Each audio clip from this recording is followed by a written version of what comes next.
It takes a second or two, but here we are. Ladies and gentlemen, thank you for joining me. Those coming into the room currently, I just sent the tweet out. So today, I'm about to say tonight, but today, joining me is comic artist and writer extraordinaire, Josh Howard. Josh, thank you for joining me. Thank you for having me. Well, for my first experience with any of your work was it was a 2006 Free Comic Book Day. Viper Comics had put out and all the selection, and Right. that was the first exposure to Dead at 17 because my shop only orders like so much. Like they would stay close to like customer pull lists. Like of course, big on Marvel and DC, but that's about it. But after that, I became a fan, and I was like, I need more, because I was always a fan of Dan DiCarlo, and so it's like your style reminds me of like Dan DiCarlo, but hyper in a way, in a good way, hypersexualized. Dan DiCarlo, no shackles of no Archie looking over him. Right. Well, it's But pretty. I have to say, it's pretty amazing that you remained a fan after that, because that Free Comic Book Day issue was one of the worst things that was ever put out by Viper. really, Because okay, I was happy with it when I did it, but they used like a new printer, and they did it in black and oh, white, and the colors were completely blacked out. So all the pages of the Dead 17 pages that were in there were completely. I don't know. I'm surprised you could even see it. but So I guess that was that right there being the case because of my first exposure. So when getting more of it, and I'm like, oh, it like kind of gets better and better. I kind of remember that because I was, I was when I first got into comic books. I mean, I was getting them from flea markets, and it'd be mhm, some of them like a stack with the baling wire or the little string, that really crappy string. Some of the comics, they're underneath these tarps. Tarps have the holes in them. Comics been rained on. You get a bundle for like $5. It's like bundles like 40, 50 comics. I was used to reading comics where the covers are falling off, like right, there was motor oil stains. Like I could tell it's motor oil because of the smell and the texture. I'm like, what uh-huh, have they been stored in the garage? And so I was so used to like, hey, if I can read it, that's all that matters. I got to that point. Oh, it's right. gonna be Gem Mint 10. No, thank you. I'm not that. I'm not that anal when it comes to comics. It's like it has to have white gloves and Well, those of us who grew museum up glass. getting comics from like the convenience store and the grocery store, I mean, mint was never a thing that was No, you know by far. Like I mean, what they was your all first? came. What was your first comic book? Like, what got you into like picking them up? Like the first one you picked up off like a spinner rack or a Well, drugstore? there's a couple of answers to that. The first answer is from very young, I think my parents subscribed to GI Joe and Transformers for me because I was really into those. So like those were my first comic books. But I never jumped into like comics proper as far as superheroes or anything like that. Mhm. Um, it was seemed like just an alien thing to me. Even though I was a fan, I had some of the toys and I knew what they were, but I don't know. But it wasn't until the Tim Burton Batman movie that I was like, okay, this is what I want to do. It opened up a whole new world for me. So um, my first issue was an issue of Detective Comics. Um, I went straight to the store and just bought it. The first thing I saw that was Batman. So I just went from there. I just went all in. Great. Like yeah, that's like to be like not jumping right into it. Me, I was Batman. Same thing. My first was a Batman. It was a part two of two.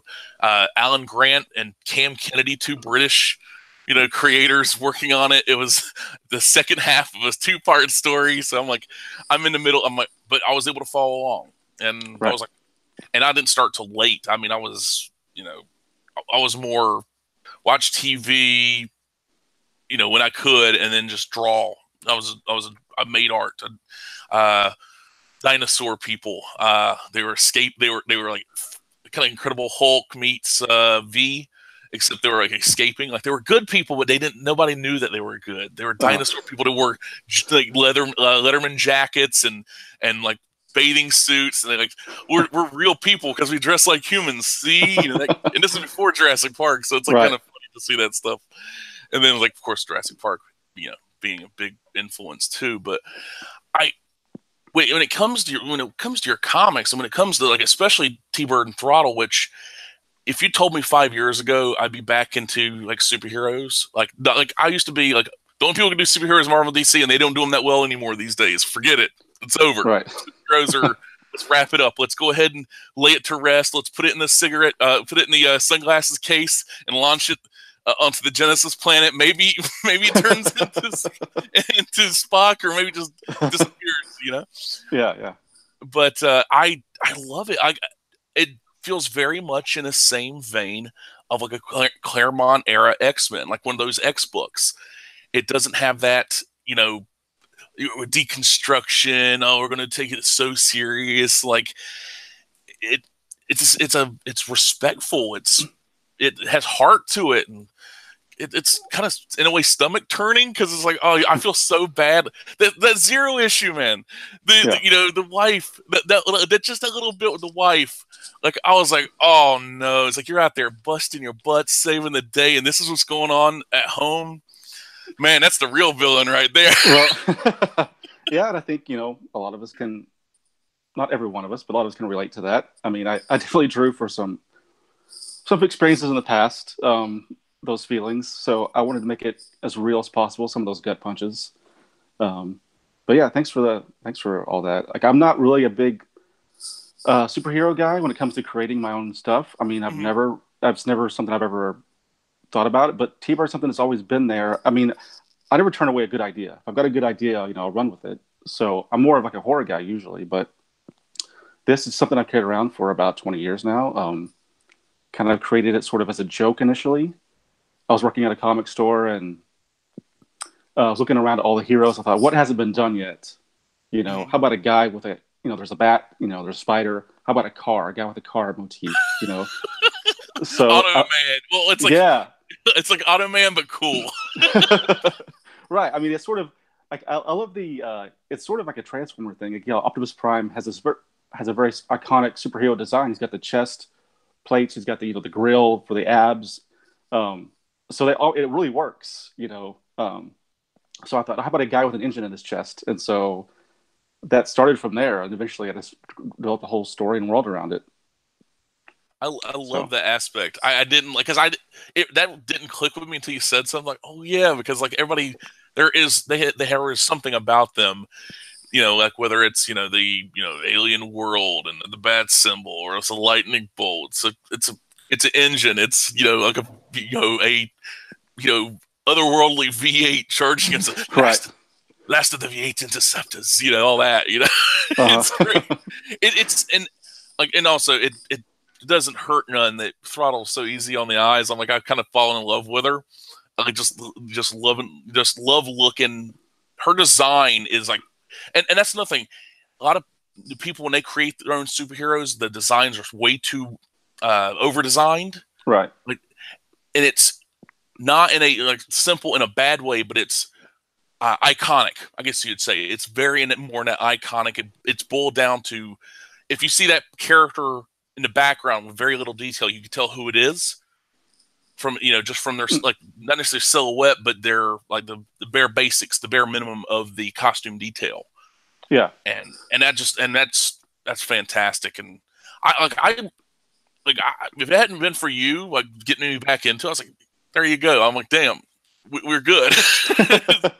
It was kind of funny, because I was like, I didn't know what to expect, because I read that at 17, and I eventually picked up, because kind of the completionist in me, I can't help myself sometimes, like, to get the collection. Yeah. But the complete collection, which is just a marvelous thing to have, especially for shelf. It's a lot easier to, like, one fat book, but being a fan of that, and then seeing what you did with the superhero stuff with T-Bird Throttle, and what you're continuing doing, because we have the campaign going on now. I linked the campaign for Indiegogo in the description. So if anybody listening to this tomorrow, the day after, what have you, just go in there, check it out. You really can't beat it. That's another thing I wanted to talk to you about. So many people doing campaigns these days.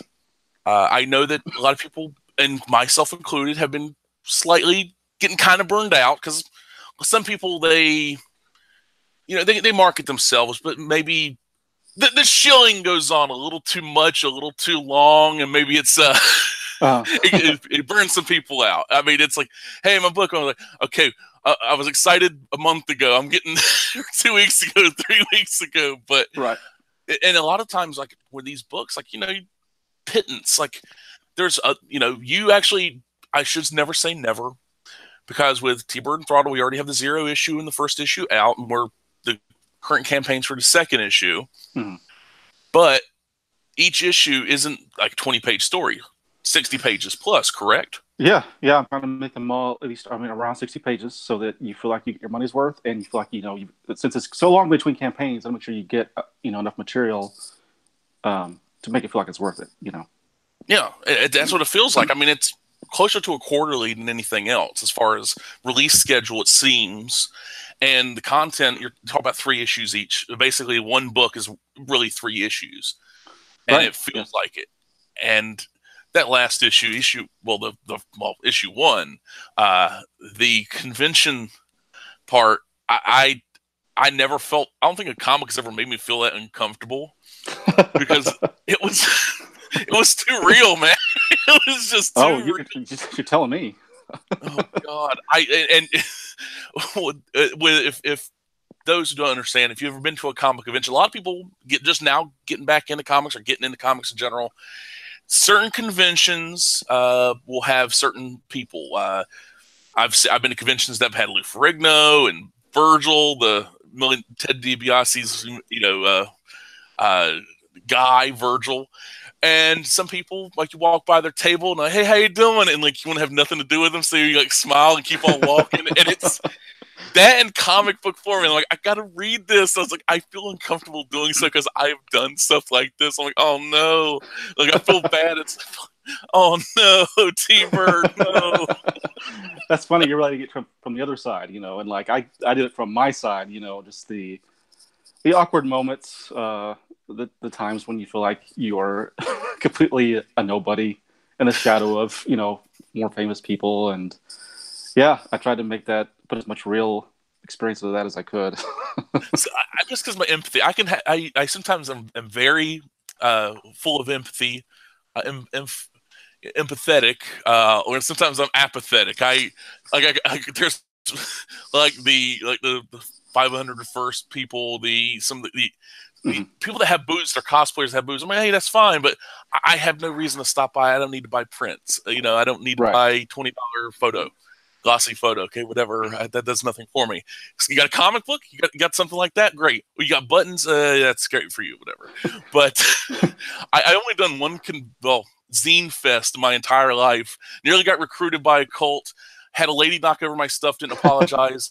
Had a guy had his kid in his arm, and the kid was kicking my stuff at me. So, and he wouldn't apologize. Then I had it was a really interesting time. It was out in Denver, and I was like, flew all the way out there, hung with a friend at the time. I was like, and he was getting angry because I was doing better than him because it was my first. Because I was having a miserable time, but I wasn't letting it be on my face. I was like, hey, how you doing? I'm like, I really don't want to be here. I'd rather be back in North Carolina. But I didn't let that. I'm like, I'm here. I'm in the moment. Not let this stop me. But I seeing that aspect, like from your point of view, I'm much more empathy for you. Well, I mean, like I've been on both sides, so like I understand the awkwardness you're talking about, and so that's why when I'm at a table, I try not to like look people in the eye who are walking by, or like say, hey, like you're desperate, like please come to my table. Actually, I try not to do that. I may come off as may seem the opposite. I may seem rude because of that, because I don't want to make eye contact unless you actually come to the table. So I definitely understand that aspect of it. Just the awkwardness that can inevitably happen with these things. Yeah, that's one of those things. The unfortunateness of the convention going experience, because you see some people that are extremely rude to creators, and I don't care for rudeness. Even though I guess I can be rude myself, it's like me being rude to fight their rudeness in a way. But you see, like some people, they look at like, oh, you're here for me. I own you. I bought this, so that's own. I'm like, you don't. No, it's like going to like, I went to this restaurant. I own you now. I'm like, no, you don't. I go home at the end of the day. I'm I'm a small business owner, that kind of thing. If you're holding the table down and trying to sell your comics and sell some original artwork and sketches and stuff like that and illustrations, have people come around, hey man, can you give me a deal? Like $5. What can you get $5? It's like you get nothing and keep going. Yeah. But well, usually the people who are asking for a deal or like that, usually they're not usually fans. They're just walking table to table, just looking for stuff. So, I'm very grateful for the people who support me and come to the buy it, whatever. I try to always make sure everyone leaves with a happy experience.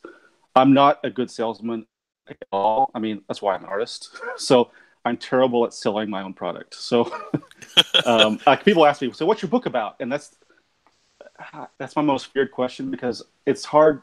Like mostly Dead at 17 because T-Bird's new, but it's one of those things that I didn't come up with it in as an elevator pitch. I didn't say, oh, what if I took this and this and I made a. My stories are usually very organic. They come to me just in pieces. So I don't have that quick sales pitch, So sometimes I fumble and stumble over what it's about, and I'm always either undersell it or oversell it. So a lot of times I'll say, just can you read the description on the back of the book? Because I spent a lot of time crafting that. So that's actually a good way to put it because I know the feeling well, and to boil down your work, it's not. You can do it, but in a way you're doing a disservice because, like I said, you oversell it, you undersell it, and to have some people, it's like you could tell a certain person if it's going to be for them. I've been more right about recommending Dead at 17 to people than I've been wrong because I try to get to know people a little bit from hey, you need to pick this up, that kind of thing. Yeah. But yeah, it's one of those it's an easy book to recommend because everything's out. That's another thing people like to have. One lump sum. They like to have that book. Right. They like to have a complete story, and that's one thing I was really pleased with the zero issue and the first issue of T-Bird Throttle. That there were actually it didn't leave me feel like hanging. There are of course threads. There's of course issue 2 and then issue 3 and issue 4 that eventually will come out, but it didn't feel like watching 15 minutes of a movie and then somebody cut it off. Okay, well that's good. I mean, I was concerned about that because each book is not a standalone. They're all part of one. Because originally I was going to do this one graphic novel, and I realized that was unfeasible, especially for a Kickstarter or Indiegogo to do one giant graphic novel and have everyone wait a year and a half. So I broke it up reluctantly. So I hope everyone will be patient to see it play out because I think it'll be. I wrote it. Everything's written, beforehand, so the script's already done. So I hope everyone will be patient and see it through. I think it'll be worth it. Yeah, I've felt it's been worth it so far. I mean, I'm in. Because I read it digitally, the zero issue and first issue, but I wanted to get the the tier with the print version of 0 and 1, so I could have that to accompany book 2. And that is one of the it's one of these projects that I am happy to see happen where people, when they do projects. And it just they were like a series, let's say mini series. They'll put it out there, but it's like a standard size. It's like 22 pages of story, 24 pages of story, what have you. And then expect 6-month wait, 5-month wait between issues. And for a 20-page comic, I can't do that. I couldn't back that. And I'm like, I like you as a person, and maybe that might be good when it's done, but I can't give money towards something that may not see an end. I'm pretty sure you'd be hard to hide. If you, it's like, hey man, where's the rest of it? Everyone can find me, yeah. You would be hunched down, hey, where's the rest of it? Right. But there's some people. I'm not saying fly by night, but I'm saying they would just lack commitment. I think that you're a committed enough person. You have a ethic, a work. You have morals when it comes to your work that you're not just going to just let it die on the vine. And that's one thing that was concerning me about some of these projects, but you not in that case. Well, I mean, the last 3, I don't know if I should say this or not. The last 3 Dead at 17 series, there were 7 total. They all lost money. So, but I didn't quit. I stuck it out and I finished because it was important to me. So, I grew up with, in the late 90s where there were a lot of artists doing books that they never finished. It was like an epidemic. Um, Yeah, Battle Chasers never got finished. That's a big thing. Hey, Joe Mad's doing his video game stuff. Hey, that's great. Got Battle Chasers the game. Hey, that's great. On the rest of the book, you could finish. Like, hey, you could just wrap it up real quick. One issue. That's all you got to do. Just like one issue. Be mhm. hastily, but hey, you got part of it done. I bought the it's a Spanish version I bought it from Spain for like $15. It's a hardcover because the US release is like $200 or something, like something crazy. I was like, I ain't paying that. I'll just get it Mhm. for the artwork. Right. but but yeah, like that starting stuff and never finishing it. That's one of those things that bums me out about a lot of books. Like I hate getting into something and then that happens. Uh, Hmm. but it's like TV shows, like with like Carnival. Like I love that show, though it never got finished because of HBO's like, it's too expensive. Let's cancel it. Let's pull the plug. But yeah, it's like I'm glad that you have you'll take a hit for the team to finish your vision. You have your vision. You and you make it come true no matter what, hell or high water. Well, yeah. I mean, what else am I here for if I'm not going to tell my stories? Yeah. Well, I mean, you could make amazing prints and artwork for Twin Peaks because I was really pleased with that, dude. I being a fan, I'm 33, so when Twin Peaks was on, I was way too young to be watching that and understanding what was going on because like Uh-huh. Dune, for Christmas one year, the same year I got my first comic book, was I had this Dune storybook. It's basically just like stills of Dune, some words and everything like that. And of course, David Lynch's Dune, and so the Hmm. look of it, it was like, look, what's going on here? Why are these scary people? My Yeah. very fragile mind. And then watching, of course, Twin Peaks before that, uh, it was one of these. It kind of messed with my head a bit, but it has influenced me. Made me Bob is still scary no matter what. I'm like, yeah, I know the whole Definitely. behind the scenes stuff. But good gracious, I love what you could do by capturing it. I don't think anybody's ever captured it that well. Hmm. the spirit of Twin Peaks, and it seems like you are the Twin Peaks guy now. Well, I don't know, but that's. I mean, yeah. I mean, look, I saw the show when it first aired. I was there for the premiere. My mom was like all into it because it was like a murder mystery. So I was like, I'm along for this. Mhm. Um, and it just changed my world. Like it struck a chord. I mean, I mean, you saw it. It just David Lynch has a way of tapping into that thing that makes you most scared, but you had no idea what made you most scared. But he's got it. Like the Bob thing. I mean, it's just I don't think I've ever seen anything more terrifying than some of those scenes with Bob in any horror movie. Oh no, Um, no. yeah.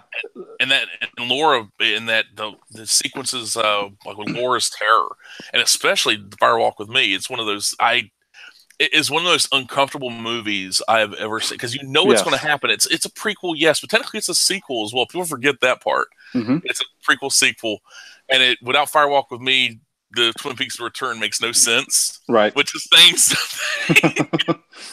But it is like that horror, and I see bits of like in hindsight, going through Dead at 17, was that any influence? Because I see there's like Twin Peaks, David Lynchian influences in Dead at 17. Maybe it's just me projecting onto it, but No, even you're absolutely right. I mean, okay, that cool. was Because I wanted to make sure I wasn't projecting. no. I mean, because that okay.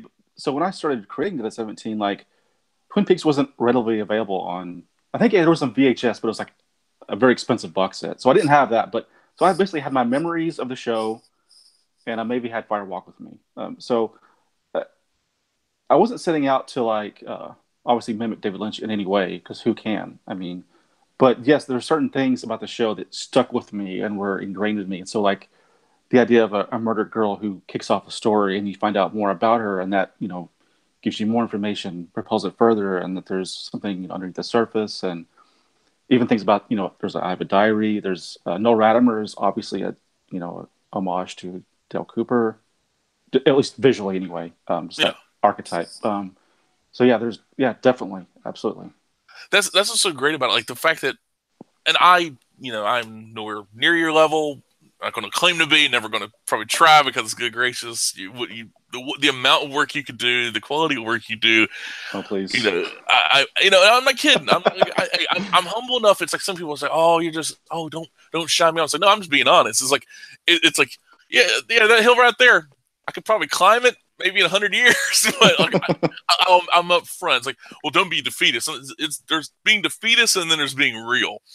But when I'm working on my own work, I usually put stuff on and in the background, like, like I'll have it off to the side, so maybe at the corner of my eye I could see it or something. But mainly just, other people being creative, like whether it be movies, mainly TV shows, because now you can just binge it. Mm-hmm. Is there anything like that you go to? It's like me, I find myself going back to the Twin Peaks, except for the James episodes. I might fast forward through some of that when James gets on his motorcycle. Yeah. So that's your low point for Twin Peaks. Yeah, that's my low point. Like when James, even the Nadine stuff with the super strength, I could actually understand that because, like, with the she was shot in the eye, and adrenal. So let's say there's some shrapnel near her adrenal gland, and it pressing on it, so she's like freaking out and like she's like her brain's melting down, so she's got all this super strength, and like going back to her being a teenager, and like her that yeah. I understood that right there. I could wrap my head around. James and his, missed the woman. I was like, I'm done. Yep, I have to skip past that. Fast forward. Really, I would have to say, Little Nicky is probably the low point storyline. Oh, me. Dick Tremaine. Yeah. Dick, yeah. That's probably. You know what? That might be worse. That might. You know what? Yeah, it's probably worse. At least there's like the James stuff separate would work a bit. But it's just like it feels like it's just dragged. Like, this ain't even Twin Peaks. What are we doing? Get back to Twin Peaks. Yeah, look, they obviously, they lost their way in a lot of ways during that slump. But I always loved James, so it didn't bother me as much as a lot of people. I definitely always thought James was cool. I saw him at that point when I was, junior high going into high school, I think, and so James was like a cool guy to me. Like, so yeah, I never had that, whatever that is people have that thought he was kind of lame. So, yeah. But I get it. Well, my thing was like it just seemed.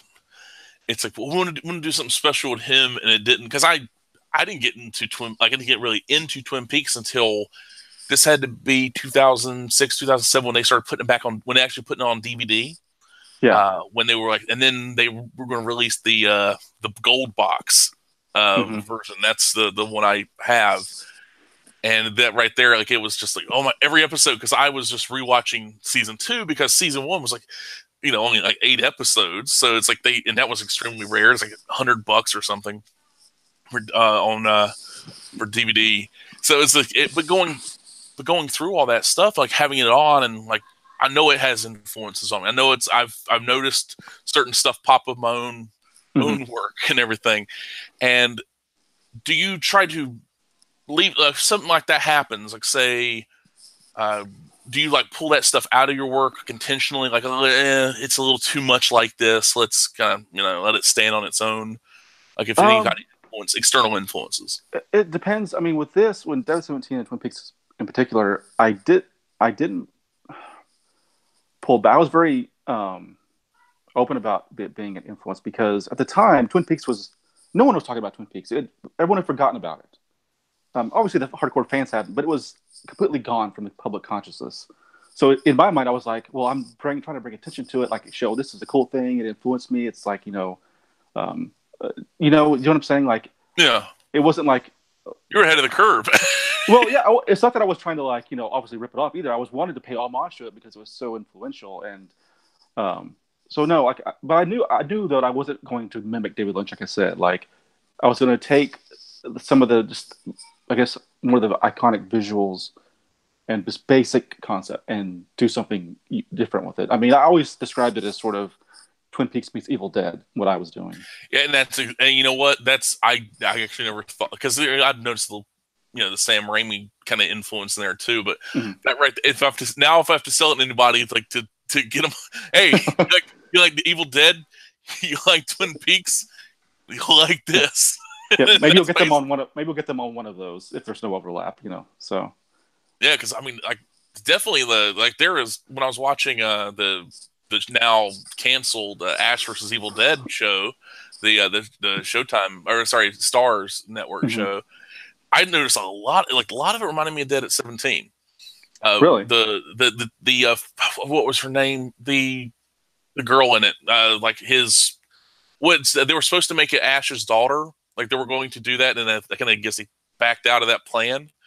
Hmm. It reminded me a lot of it. Like the first two, I only watched the first two seasons because I was like, all right, let's stop it here because I know what happens with certain shows. Like if it doesn't give me a break and I don't walk away from it, and then of course they cancel the show. I was like, I'm glad I just walked away when I did because I get stuck.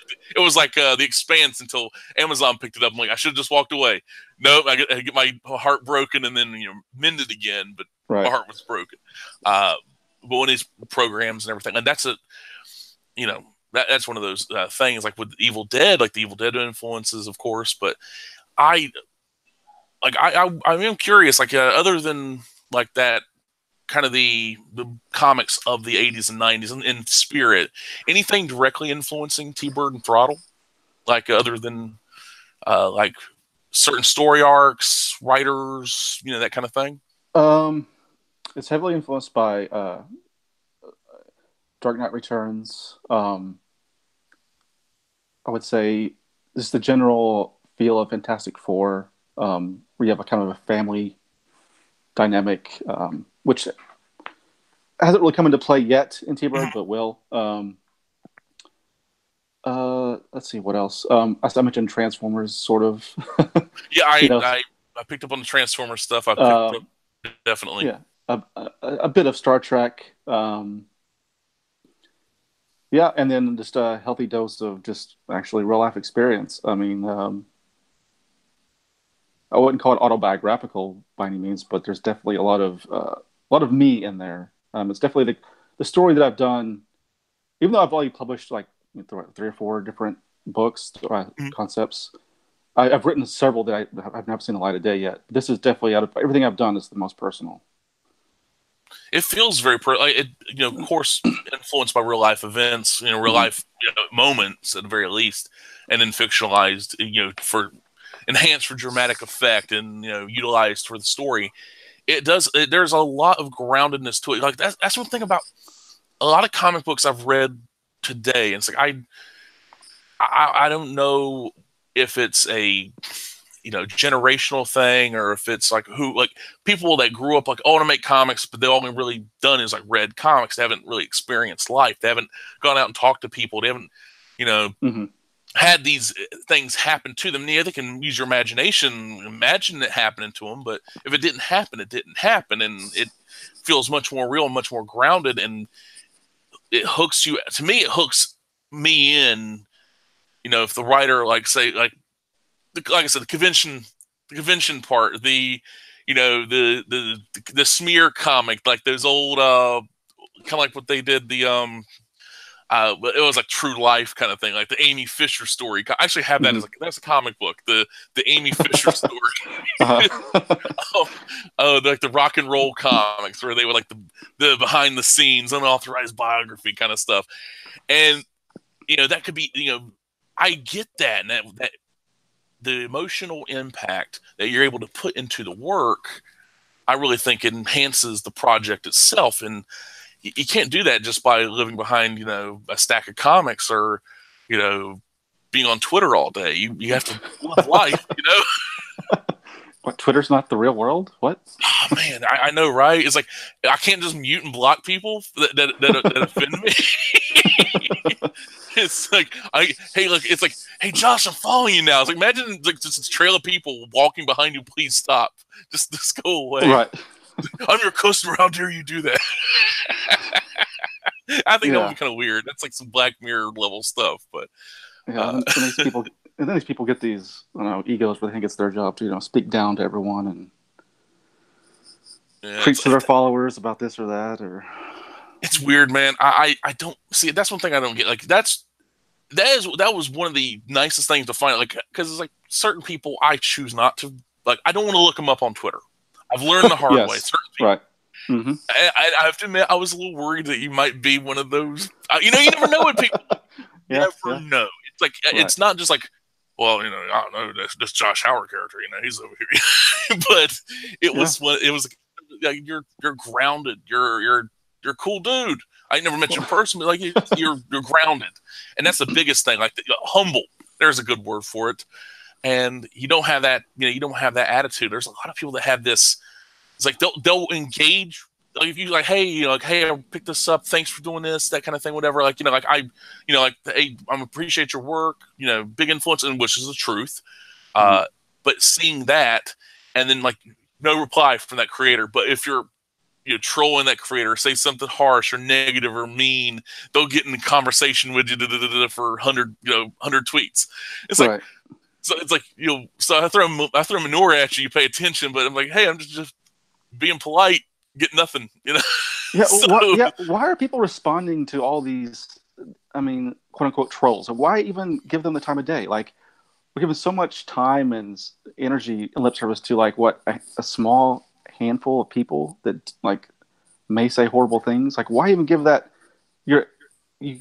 Do you know what I'm saying? Like, I know it's it's to always me existed, but we always ignored it, and now because of social media, we give it a spotlight. that's the one thing I can think of is some people, and I don't think it's because of medications and stuff. I think it's also just the way people are personality wise. They're dead inside. Their life sucks, and they need a fight.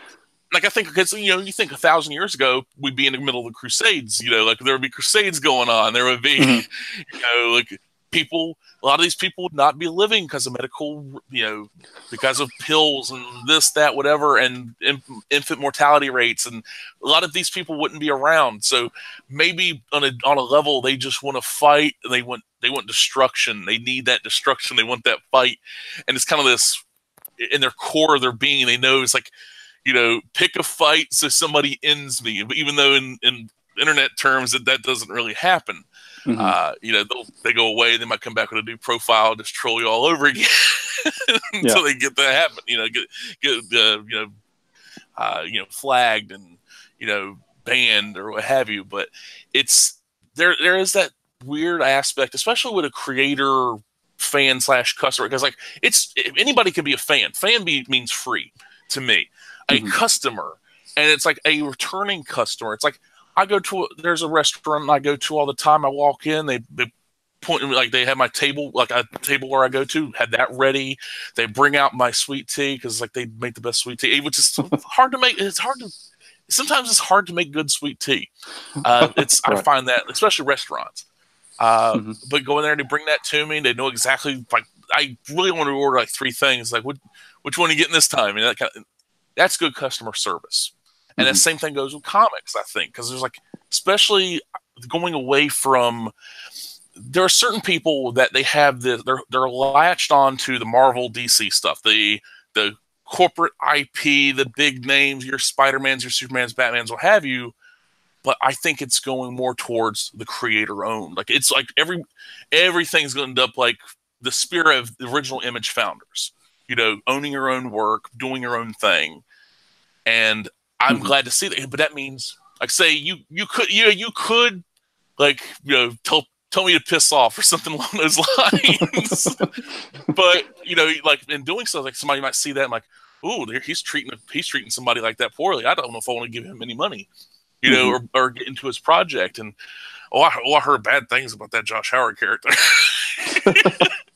But that's what it just makes me think of. It's like, and you can suppress that bad nature, or you just be yourself and just like, hey, like if somebody comes at you, attacks you, that's a whole other story. But being Mm-hmm. like, then there's ways to handle it, of course. But I, you're one of the more positive influences as far as a comics creator out there. Doing your thing, putting it out there, and not like treating people like garbage. Which, Well, I appreciate that. I mean, I've always tried to, run my online presence as professional as possible. And the thing is, too, like I've always assumed that I'm an opinionated guy just like everyone else. I've got my beliefs and ideas, but I always assume that everyone, or all my fans at least, believe differently than I do, even if they all don't. And like that helps me to conduct myself. Um, a lot of people, I think, just assume that everyone believes like them, and if you don't, then you're horrible. Like I just assume you're all different than me. I'm going to treat you with respect, and like I have to win you over. Yeah. I mean, that's just the way I've always operated. It's honestly a great way to operate because like you look at people, the way they, some people they want everyone to believe like them, and then like it's like that's boring. I don't want somebody to be always conflicting with me. You know, I don't want somebody like how dare you do like just bring it up out of nowhere. Yeah, well, It's look, like I would love to convert everyone to like my ideas because I mean everyone believes their own ideas are the best, but like the way you do that, I think, is through your actions. And like you get a lot of these people, they just want to shut them people out and deperson them and all kinds of stuff. And it's like that's not. I'm not interested in that. I want a conversation. I want I mean, I want to win people over. I think you easily do that considering your for your online persona. As far as I see it and understand it, Hmm. it's like a stand-up guy. You seem to be a stand-up guy. I don't see why you wouldn't be. Like, you know, I guess you keep your head down enough that there's nobody coming after you. Well, Which is yeah, good. I really don't speak much about issues or anything. But I mean, because I don't know. It's not that I don't have my beliefs. I do. And if someone asked me directly, of course I have no problem discussing things. But like to just It, go on it, a it, rant, sometimes it just doesn't matter. It's like, why does it right? like, hey, you were talking about comics. Well, what do you think about this? Like, that doesn't matter. It's something non-comic or like geopolitical. It's like that doesn't relate to the comic. It's like, yes, it does. If you don't answer correctly, I'm not going to buy your book ever again. I'm like, what are Right, you right. doing? It's like I that's the thing. It's like there's certain people I love them to death, but I don't talk about politics, religion with them. It's like one of those things. It's like Hmm. some people I will, these people I won't. It's like I love you as a person, you love me. Like we care about each other. Oh, that's great. Just don't talk about these certain things, and we'll be fine. And it's just funny like that. But there's some people they need to know that, and if they don't get that, if you don't get the right answer or an answer at all, they'll try to burn you to the ground, which is so weird. It's like this, this me mindset, and it's Hmm. honestly hurts a lot of comics because there's creators like that too, and I don't know how as a if do you think you of yourself as like running in a group of people, or you're a lone wolf doing your own thing? Are you a part of like some unaffiliated like clique or something? I, it's a good question. I definitely feel like I'm sort of on my own in a lot of ways. I'm not in any really clique. I've never really had a lot of friends in the industry. Because I've never been one to schmooze or hang out with people and drink at conventions. I always just keep to myself and do my thing. I mean, I do have friends in the business who are they're usually on the indie side. Like, I'm good friends with Otis Frampton, who does Okay. Oddly Normal for Image. Another good friend is Brian Baugh, who does Wolf and Batsy. He's self-published indie thing, but it's if you like horror, he's probably the best. So I do have my clique of guys that I talk to. We don't talk about stuff online, obviously, but Hmm. I've got my own small support system. But as far as like the industry proper, no, I'm definitely an outsider. That's probably for So the best, man. I yeah, really these, these days I think that's more of a it's what once was a strength is now going to be a hindrance. It's like when the quote unquote Nuremberg trials happen. I was just following orders. right, right. It's not going to be pretty. It's like that's one of those things. Like I think that right there it does show in your I guess in your work as well as your presence. The fact that you're very focused on your work. You're not you're not tweeting 500 times a day about this or that. Like Right. this Netflix CNN light over here. But like you clearly have a passion for comics. You have a passion for artwork and your art and your illustrations and your commissions. And I've seen your commissions. I was like, gracious almighty, I should have got one. Because when you said you were a Heroes Con, I'm like, damn it! I should have gone by, but I like the past couple of years. I've only gone like one day. That's Sunday. I get Hmm. in, get out, and if say somebody ain't by their table, I have like I'm like, oh well, I'll catch them next year. And sometimes that happens, and sometimes it don't, for whatever reason. Because I know conventions are not cheap. People don't realize that. They don't realize how much money it costs for you to get out to a convention, especially the Uh-huh. one that's out of state. The money for the table, especially if you're not invited. The money for the table, the money for travel, the money for shipping, your product, your banners, all Hmm. that stuff. It's costly. It's like moving a small army. Yeah. And it's funny you But bring up Heroes Con. Like I've been hearing about that show for years. Like it's the con to go to for comic creators. And so finally, I guess it was 2 years ago. Was it 2017? I can't remember. Very recently, I went mhm. and I drove. Took the whole family and drove, and it was one of the worst convention experiences. Not Well, in terms of bad things happening, but nothing happened. It was so brutal. I mean, I maybe had one or two people come by all weekend. It oh was, no. yeah. Oh, because I mean, they because had, when you mentioned that, I wanted to find like what do you mean? Because like like I was just curious. Like sometimes my curiosity gets the better. I mean, it's like I probably shouldn't ask, but so it was kind of just a dead zone for you. yeah. Well, they had me at the very end of the aisle facing the wall. I don't know if that had anything to do with Oh it, no. but yeah, it was just, and of course, I had to do a 17-hour drive home, just feeling completely dejected. And I was like, I mean, Dead at 17 had finished, I think, a year or two before. So I had a book out in a couple of years, like as far as a current title.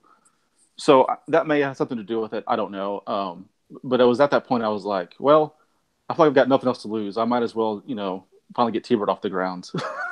It was the ride home from that where I decided let's put it on Kickstarter and see what happens. Hey, there you go. Hey, look at it this way. If you didn't have such a low experience, you wouldn't have been like, all right, that was your burning up on reentry moment, and then out of the ashes, the phoenix rose. Look at it that way. You could look Oh, at like, yeah, and I have. I mean, it's weird. Like, I don't know how open I should be about this stuff, but what the heck. So when I finished it at 17, I kind of thought, well, I can move. Maybe I'll move on. I can do some mainstream stuff. That's out of the way. I built this whole catalog of stuff. I've proven myself, I think, and I tried to get work, and no one was listening. No one responded, and it was just I felt like I was at this. I was like, what's going on? I was like in this dead zone, and like nothing I tried worked. And I even had people on the inside at some publishers saying, "Hey, send your stuff. I'll get you in," and even that didn't work. that's And weird. That's so yeah, yeah. That honestly, that actually like there's someone I was talking to. I won't mention her name, but they were like, oh, I got you covered, and then like to get a gig, and of course not a not gonna be like the biggest gig possible right off the mm-hmm. bat or anything, but nope, nothing, like no traction. Like month goes by, not heard a word. I'm like, oh, yeah, that's probably a bad sign. And Mm-hmm. then especially when you're on a direct, this isn't some back channel, like drop, dead drop kind of thing, snail mail. This is like, all right, well, I guess that ain't gonna happen, and it doesn't. And it's one of those things like, it's so weird. Someone the lack of creative talent at Marvel, especially, Mm-hmm. like you on like I'd have to, from your work. I mean, like I know people like what's as far as like speed. Like how fast could you do a page? A comic page, like your average page, if you had to like, break it down. um, I I mean, if I have a full day, like Mhm. morning, to sundown, uninterrupted, I can do 3 pages, pencil and ink. Not bad. Well, yeah, just pencil, because if you do them just pencil, you probably do more than that, right?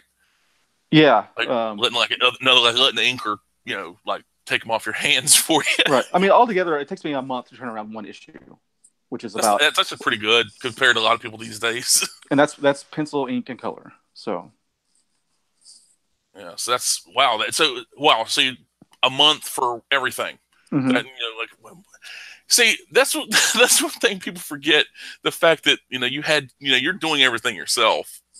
yeah. And so like if so if you're just doing the pencil side of it, which I honestly think that you probably crank out a lot. And like I would they had Jim Mahfood working on these books back in the day. I mean, like isn't like your style is oh, it's too unorthodox. Like this isn't like the John Romita era Well, where yeah, it's like or the John Buscema where it's well, like the house style. yeah, when I started, I mean, definitely, I was definitely they weren't really doing. I mean, there was cartoony artists, that were doing stuff, but like I can definitely see it when I started that it wasn't fit for mainstream. But now it seems like they've opened the floodgates for almost anything, you know, Which uh, is to good their and detriment. bad. Yeah, yeah, Exactly. The detrimental, definitely. yeah. And I think there's a lack of, I think there's a lack of consistency with the work itself. A lot of it doesn't have any energy. Like Mm-hmm. that's one thing I could say about your work. It doesn't, even when people are just standing around, it doesn't feel flat. It doesn't feel lifeless. There feels like something's going on. Like there's a tension in the artwork itself, and I think that's missing from a lot of these people that have this. And I say this in a disparaging way, like that Steven Universe Adventure Time style, which seems to be. Right.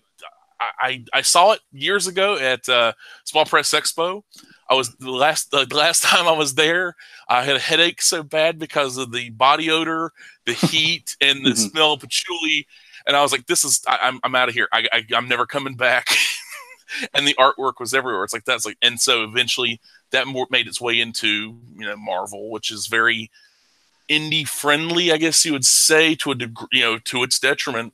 DC still has like kind of a that style stuff, but I'm glad you're doing your own thing. I'm glad you're not letting which would be nice to have corporation foot in the bill, paying you to draw some of these books so you can have a steady paycheck from these corporations. Mm-hmm. But considering like how like everything's so work for hire and they'll throw people under the bus and they insulate themselves so much, and reading about that, it's like I had a dream when I was a kid to draw X-Men for like Marvel. Like that was my thing. Like I'm gonna draw X-Men and I'm gonna do great at it. And that dream died quickly when I found out about Jack Kirby and how like Stan Lee and the rest of these people, Stan Lee, the Marvel editors, and they were like just screwed over people. Like, and it's like, oh well, I know it's a bad thing to talk ill about Stan Lee, but it's like he's a nephew of the owner. It's like this. He isn't some guy who just worked his way up. Nepotism. Mm-hmm. But it's like it's one of those touchy subjects. But Yeah. but you're doing it yourself. You have that that creator spirit, and you love what you clearly you love what you do. If you didn't, you wouldn't be doing it. You'd be moving Right. on to someplace else. Yeah, I mean, my goal has never been to work on like mainstream characters. I always wanted to do my own thing, but like I always thought, well, it'd be cool to get asked to do something like that. It's almost like it used to be. I don't know about today, but it used to be like a symbol of like your validation. Oh, you're good enough to come to the big leagues. You get some attention on you. Then you can go. Then I was like, oh, I can do this whatever book, Batman, Spider-Man, whatever it happens to be. Get some new followers to get some attention, like you said, a couple of paychecks, and then go back to doing your thing, and those followers maybe go with you, and it boosts your other stuff. Mm-hmm. That's always been kind of the idea, but yeah, that's obviously Not the case anymore. yeah. Which it's like today. I mean, these days you're almost like I'm thankful that I'm not at Marvel. I think they would have. You'd have to go through a bunch of purity tests. You'd sit down in a room. They got a spotlight on you. See some yeah, no kidding. What do you think about this? Here's a questionnaire, and like you have like a pencil with no eraser, and so you have to do it under a time limit. It's like, do this now. Excuse me, I'm just here to draw comics. Like, no, you do this. It's like, with the new Warriors book, you will do this now. I think that's like that's probably how they do it. So they just don't tell anybody. Yeah. Well, I'll say I worked for DC once back in 2005. I guess it's been a while. I didn't know that. They started a new subline called Minx. Oh, I remember. Okay, I remember Minx. I remember that now. I remember. It's sort of aimed at teen girls, and I got asked to do that. And they called me, which Dennis 17 had only been out like a few months. I mean, it was really early on in my career. I was like, wow, this is crazy. And they asked me about it. They called me. The first question, I'm not going to say who it was, but the DC person asked me, "Are you a Republican?" because I'm for Texas. That was the first thing they asked me. And so like I was like, what relevance does this have? Yeah, so it was very, and this was back in 2005. So Wow. yeah, See, stuff like that. It's like, okay, how fast can you work? That's my first question. It's like, okay, how fast can you yeah, work? Are you sick at this moment? Are you sick? So I probably shouldn't ask that, but it's like, yeah. or just like, just keep it, like keep it just professional, Hmm. and it's, that kind of thing. Are you a member of the Communist Party? Right. Yeah. It's like, if you are, I'm gonna keep your paycheck and say it's going to the people. But no, it's stuff like that. It's like, it's really unfortunate that happens, but people, it's nothing new. We've, more and more people talk about it. It's like, wow, this was happening back then. Of course it was. This kind of stuff's always happened to some degree, but now that the being able to communicate this, it's like, who's going to write that in a letter? When I like, dearest Annabelle, when I submitted my work to DC Comics, it's like that Yeah. kind of, like, it's not going to happen. But if you had, okay, if you could say, you had, like, you want to work one book from Hmm. whatever Marvel, DC, like, or property. Well, if you had your choice to, like, write, draw, or just do the pencils, like y'all do the pencils, y'all can get somebody else to color and ink this thing, so I can just crank this out quickly and I can work on my own stuff on the side. What would you choose if you had a choice? Okay. There's characters that I love, like Batman, for instance, but I don't have an idea. So like I guess you're asking me if I was just drawing it. Obviously, I guess the answer is different. But I always think in terms of if I was doing everything, writing and creating. So the one character I do have an idea for is Supergirl. Oh, Uh, oh, that, I'm actually thinking about that in my head right now. I could picture that, like, that you said Supergirl. I'm thinking in your style, like, oh, yeah, it would have to be like an Elseworlds type thing. But I have a really, I think it's a pretty cool concept to do Supergirl. So that's the one I always think about and would like to do. I'd like to see that. In my head, like, I'm just imagining, like, the Elseworlds, like, Supergirl, Superman's gone, so Supergirl is like the maiden of might. She's in the Superman role. It's like she's leading Justice League now. She's doing this. It's like that Yeah. kind of thing. Oh, great! And I'm picturing one of your fictional covers in my head with Supergirl battling the Brainiac robots, the ones that the very thin bodies with Hmm. the hexagonal brain, Yeah. the skulls, and like she's like smashing one with her boot down, and her skirt's fluttering a little bit, and her hair, she's got that like pissed off look on her face. I can see that in my head now. I can see. Me too. Oh man, now we're denied this. Yeah. Why are we denied? Goodness. But you know what? There you go. That'll be a spin-off book. Color. Uber Fraulein. I don't know. There you go. Yeah. Hey, it may come Uh, to that, if that honestly, I used to think, oh, that was because I used to be in that mindset, it's like, oh, clearly, just, oh, it's this character, but like that. But considering even now DC's getting kind of weird, and I know you hmm don't might not want to say anything, but poorly about, even though that question, ooh, woo lad, but that right there, seeing, like, if you want this kind of story to exist, you have to do it yourself. It's like waiting for Marvel or DC to get around to doing it. It's like, hey, they're too focused on making a comic where Batman's penis is out. Like, nobody wants that. It's yeah, like, that yeah. right there, just anybody going like, I can put it on eBay. You're a grown man buying a comic, speculating because it'll go up in price because of Bruce Wayne's penis. Just Well, think of that. well, explain this to me. Like, we can't draw beautiful, sexy women anymore, but we can show full frontal for a male character. Exactly. Like, why? Like, we can't. You can't have a woman. It's like, it's the Apocalypse Now quote. You can't write the F word on your plane, but you can drop fire from the sky. It's like, what are you doing? And it's like, that's one giant penis bomb. Nobody wants that.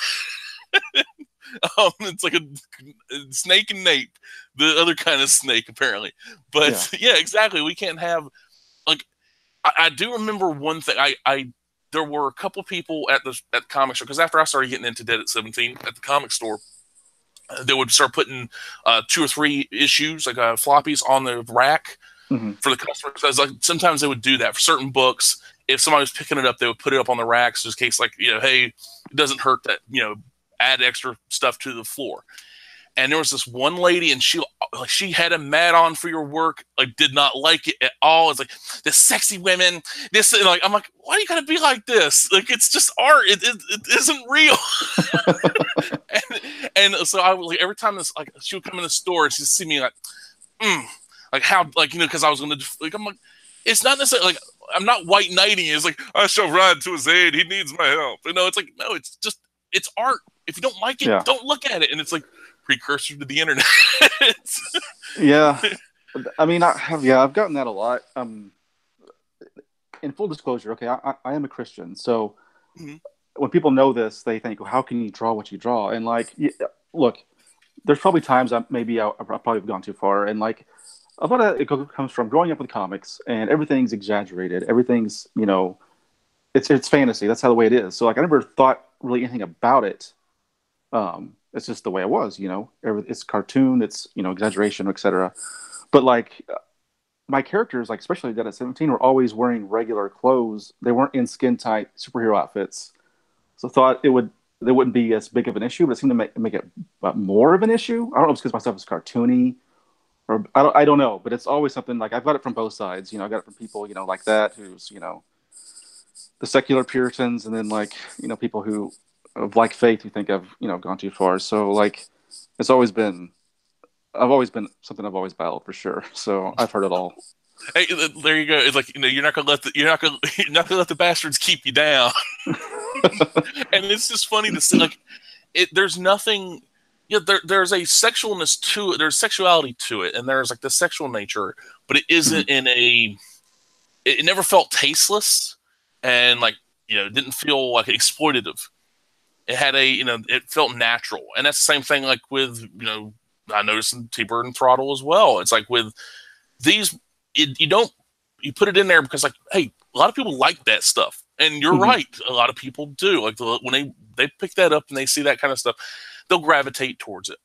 And you know what? And apparently, more than likely, you like seeing that, so you put that in there for yourself first and foremost, And like, you want to draw everybody in a burqa, or like a muumuu, or like draw like wearing like like a suit of armor, like all this detailed like chainmail and stuff. No one wants that. I definitely don't want that. Well, I mean, it's comic books. Everyone, male or female, they're all, you see every line, muscle, ripple, everything. I mean, that's just what it's always been. I mean, it's fantasy, it's exaggeration, it's a visual medium. I mean, those are things I don't apologize for, because that's just what it is. I mean, we go to used to go to comics for escapism. I'm just turning to something completely different now. I try to keep the escapism alive myself. I just finished a book, and I was thinking, like, after finishing, I was like, I just got the master sheets done. I do everything on photocopier. It's like true DIY stuff, because I can keep the prices down. They're about manga size. I keep the prices down. And even I was going through my stuff, and like, okay, what can people read into this? And like, because at that one zine fest I did, a guy's like, so that's his girlfriend? I'm like, that's his daughter. Well, why is she saying daddy? Because it's his daughter. It's like weirdos. Like, these are like, and it's the same guy who had his daughter in his hand. He's kicking, my comics. Yeah. And I'm like, oh, so I have to watch. So since then, I've had to like try to like read into what I had to get in these freaks' heads. Like, I feel like the movie Manhunter, like William Peterson in Manhunter, getting inside the killer's mind. And it's it's weird, because like I make it for entertainment. I make comics because I like comics. I like to make them. I like to draw them. I like to write them. I like to have the characters and stuff. And I don't like, comics can be much more. I'm like, but they're supposed to be entertainment. I don't want to pay $5, $10, $20 for, propaganda for a political tract. That's not fun. Like, anybody that thinks that's fun, I don't want to deal with them. Like, maybe, hey, go over there and enjoy it, and you're off in a little corner. But I don't want to do that. Why? Like, this is supposed to be entertainment, and it's escapism, like you said. And I think that's missing from these days. Like, really, these days, it's missing, because it's like, well, it is escapism, but they don't know. I'm gonna put a little secret, little message in there. And like baking a cake with a file in it. Yeah. And it's just so weird. Yeah, I mean, like, stories have become more and more, about real world things and issues, and the art, except for like some of the Marvel, the Tumblr style art, the art, like the superhero stuff, has become more and more realistic, where it looks like photocopies of just people that were portrayed. I mean, the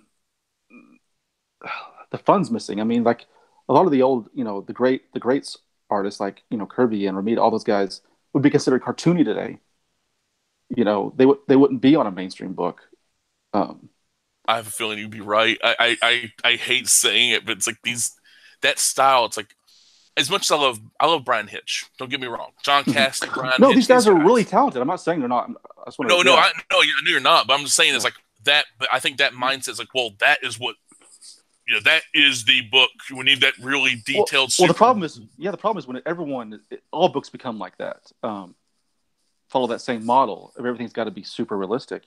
Same thing with the costumes, where everything's gonna be like plate armor, and like what happened? Like Captain America's boots look like a pirate, Well, yeah, I feel like they're designing for the eventual movie now. Like, so when it's a movie, it's ready, it's already done. I did all the design work.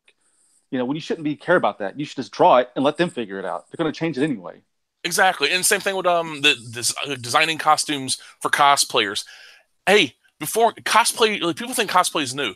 There are photos going back to the 60s and 70s of people cosplaying. Like, I was watching this video. It was about one of the conventions in New York, like in 1972, 1973, and there was a guy in a Mr. Miracle, costume. This is 1970s. He didn't have online resource. He had to go buy a bunch of Mr. Miracle comics and make that costume out of spandex and probably polyester or whatever. And just, this is the dark days of doing that. And hell, they had before that in the 1940s people doing it. Granted, there was a lot of them doing kind of the super, like whatever Superman days and stuff like that. And had that kind of stuff going on. But it's just make comic books look like comic books. And this idea of having them, you spend all this time in detail trying to put this putting this detail into this work when you don't really have to. It doesn't add anything to it. It just makes the book take longer to come out. Mm-hmm. And considering a lot of these people, they've resigned themselves to hey, okay, I'll wait months between issues and for 20 pages and that's it. Well, I couldn't do that. No, mm-hmm. you can just because you're spending so much time on that. But, well, that's one of the things I put in T-Bird is sort of about is a sort of a commentary on comics too. And so in the T-Bird's world, it's not exactly our world. It's obviously a little slightly different. It's like an Earth 2 type thing, it's a sort of an alternate version of our world. So in T-Bird's world, comics are basically everyone reads comics. They're almost like tabloids, and that they sensationalize real news. So you'll see on the rack in the T-Bird, there's a rack where it's one about the Senate and the president, and they're all like, wow, it's all meant to be, it's all exciting and sensationalized. So the idea is that, in our world, comics are more realistic now and about real issues, and they're drawn realistic. Well, in T-Bird's world, they're about real issues, but they're all sensationalized. It's sort of like an inverse in a way. So it's meant to be kind of a commentary on the state of comics, sort of. Well, it works really well because that's one of those things I was noticing about it. It's other than the fact that you're not going that, stepping out of your wheelhouse and I'm super realistic, with that kind of stuff. I don't know if you would ever dare do. I don't I'm not gonna. I wouldn't try to stop. Hey man, talk you down from a ledge. You don't have to be realistic. It's okay. Come back down. Come back down. Don't look over that way. Come back down. But just to putting that in there, and I picture any kind of legal news and everything be like that. Was that Phoenix Wright objection? Over the top, that kind of stuff. Right. Superheroes and the judge would come up, just slam up down and hit the hammer on the gavel real hard, explode. The courtroom would explode with sparks. Guilty. But that's one of the commentary on the comics industry itself in the book, and then without it being like a albatross around its neck, which is good. That was it's a pleasant surprise, because that's a lot of these people that don't have the nuance. They don't have the ability to be able to have like a deeper story. Like it's a standard, just okay, whatever, that kind of thing. But you're able to have layers and actually have, and the layers work. It's not just like slapdash. It's like, oh, cover it up. It's like a bad paint job. But well, I think a lot of the creators these days, they think everyone who doesn't agree with them is an enemy, and so when they do their stories, they see it as I'm punching my enemy, and so that's how that's how they come across. It's very antagonistic, I mean that people, are painted as caricatures, and it's not about changing minds. It's about showing how much of a better person you are. Yeah, it's like the virtue signaling. Yeah, right. The aspect to it. It's like I think a lot of it's like trying to find a common ground, a tolerance to certain people, like understanding. Like for me, it's like it takes a lot from like certain things I will respect on a pretty quick basis, a quick manner, but finding a understanding between two people, especially if they have differences of like background, opinion, that kind of stuff, it can be hard, but it can be worth it. It usually is worth it in the long run. But a lot of people won't even bother. It's like, no, I won't talk to a Nazi. And I'm like, I was called a communist just the other day, and I'm getting called a Nazi right now. I was like, I can't catch a break. Right. But it's just funny to see that stuff happen. And I think that's one thing. Like, do you love, like, in the day, if you love comics, like, where you're fighting over what again? I was like, I thought you were in this because you love comics. Yeah. It's like, comics, they're the battlegrounds for a culture war. And I'm like, oh, come on, please don't do this to me. Well, the reality is they become that. I hate that they become that, but it's a sad state that it has to be that way, but yeah. I feel like they forced it, Yeah, I one of the people in the chat mentioned you doing a Twin Peaks comic.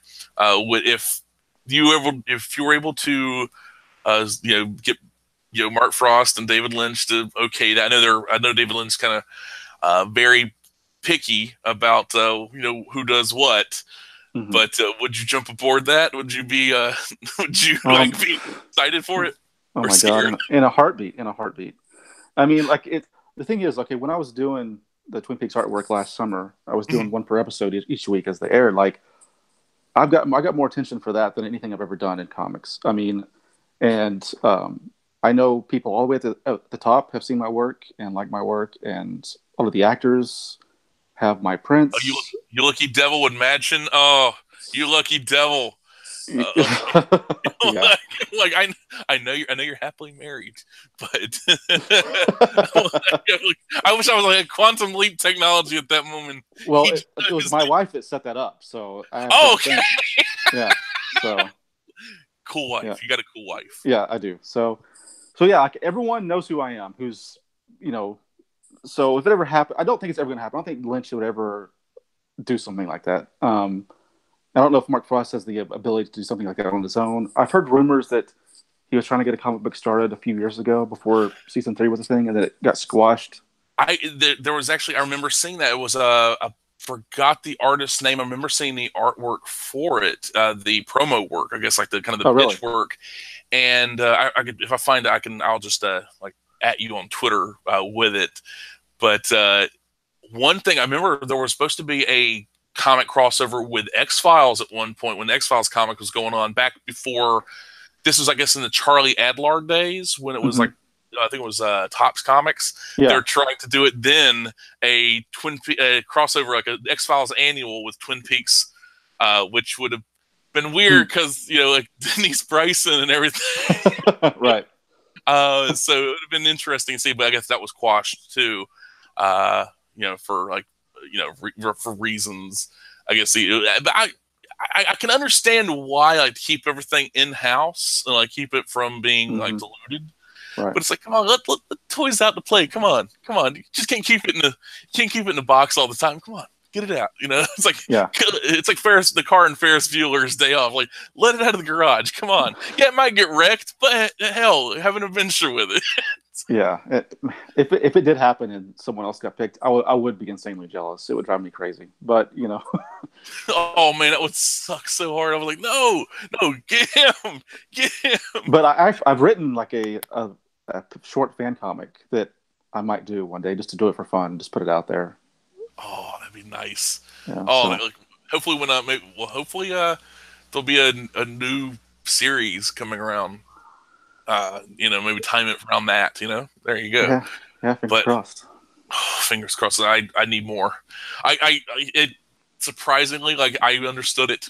I understood exactly what happened. I know the ending of the return and Hmm. how the way it ends, and I'm like, oh, I understand everything. I understand. So everything makes sense now. And it was so weird. It's like, to say that about Twin Peaks makes you sound insane. Oh, that means this, and then you know, and what, this piece, that piece, all it connects together. And if you've ever watched Twin Peaks, or tried to give it another shot, it might melt your brain a little bit, but it's worth it. Right. So you were happy with the ending, the season 3? I really was. I really was. Because that was one thing I was worried about with though I did laugh so hard with when Dale shows back up after he leaves the other place, being switched out with his doppelganger, the Tulpa, the evil Dale, the Dale from the other place, Hmm. and then which that right there, that his entrance, the Tulpa, the evil Dale, that entrance with that music, that American Woman Yeah, slowed. That is one of the creepiest scenes I've it ever is. seen. I'm like, all right. And then the tension, I was like, oh, I don't like this. I'm squirming a little bit. But I love the ending. I can't wait for more. I know it could come. But with the way David Lynch is like, all right, you want Dale back? You want Twin Peaks? All right, I'll give you Twin Peaks. I'll give you Dale. And then Dale's 14 hours of it, he's just like, that's Right. it. It's like there you asked for it, you get it. It's like it's like this is payback for me like I guess for the we want to know who killed Laura Palmer. All right, now you're getting paid back. That's Right. how it felt. But it was Uh-huh. it was good though. It was like it was the journey. It's like instead of walking through Middle Earth, you have to deal with a very it's a limited Dale in Las Vegas, so which is interesting. Yeah, I mean, it was definitely hard to deal with at first, but I Oh, I loved it. believe it. Yeah, I love the show. Like I love it so much. The ending threw me for a loop. I mean, I expected some sort of, I knew he was going to pull something at the end. It was not. I wasn't expecting that, and so I felt pretty depressed for a couple days. Oh, really? I Yeah, was well, I, I I think. was kind of thrilled. Well, okay. Well, here's why. Because there was all these threads that I thought were going to pay off, like Audrey and other things, and I was like, where's all that? Like, because I assumed this was going to be the end, and it still may be, And now it's just better with me. I mean, now I do love it, but it was hard at first to know how to categorize it or how to think about it. Is Twin Peaks is one of those things to wrap your head around and be Hmm. able to like I before before the return, before season 3, I was hard to wrap my head around Twin Peaks. I got a bit of it. Like there's certain things that would happen. Like I was like, okay, there are there's these other beings that people might call aliens or demons or monsters, and this kind of actually put it in a rational mindset. And then season 3 happens, and it just all my thoughts, like these ideas, kind of start clicking together. I'm like, oh, I was right. I was right about this. I was right about that. Like with the firemen, with the men from the other place, the convenience store, fire walk with me, and all this. Hmm. It's there, this aspect, and like it's kind of. I understand that like a lot of people are influenced by David Lynch, David Patrick, uh, uh, I think it's not David Patrick, that's the actor, but Richard Kelly, he did Donnie Darko.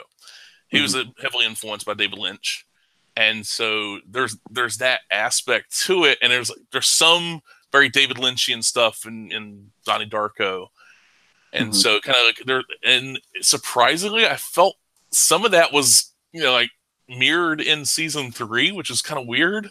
Yeah, like there's certain stuff, like there's certain rules, and though it's much more explained in Donnie Darko than it is in Twin Peaks, you kind of gotta like infer. But I don't think I'd ever be mad enough to do anything along those lines of like Twin Peaks, something that ambitious, like in a graphic format, in a comic book format, because it would just, I think it would consume me. I'd like after the end of it, I'd end up just insane and babbling.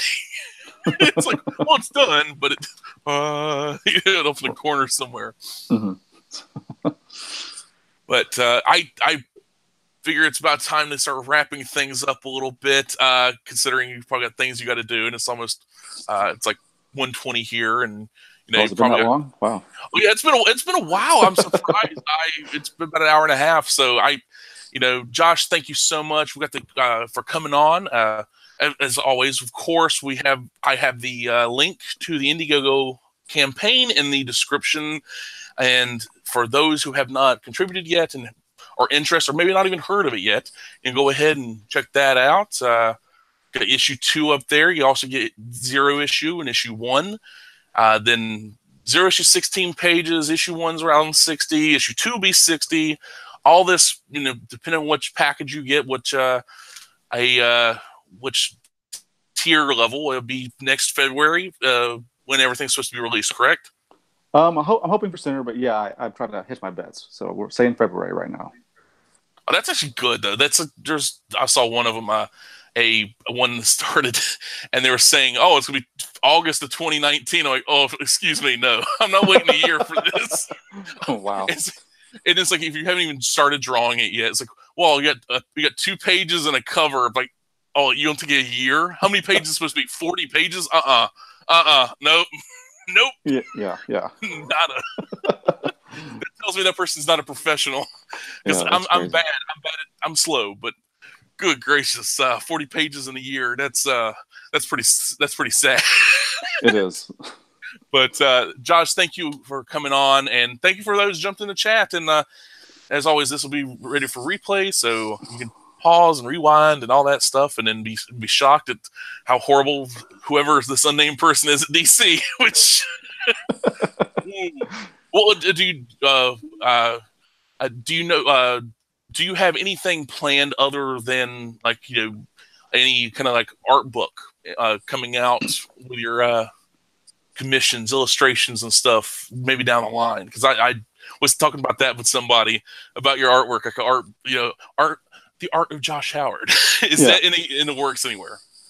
An art book, not right now. I am working on something that I cannot talk about. Oh, okay, I understand. But hopefully that'll be coming out, or at least, sure. Hopefully hear about that like in the next few months. So nice. Yep. Well, this has been great, Josh. Thank you, and hopefully maybe we do this again soon. And hey, who knows, right? Yeah, hey, I had a good time. Thanks for having me. It was a good conversation. I really appreciate it. Okay, well, we'll go ahead and kill the broadcast now. Thank you, ladies and gentlemen. Have a great Saturday afternoon, and good luck to you all.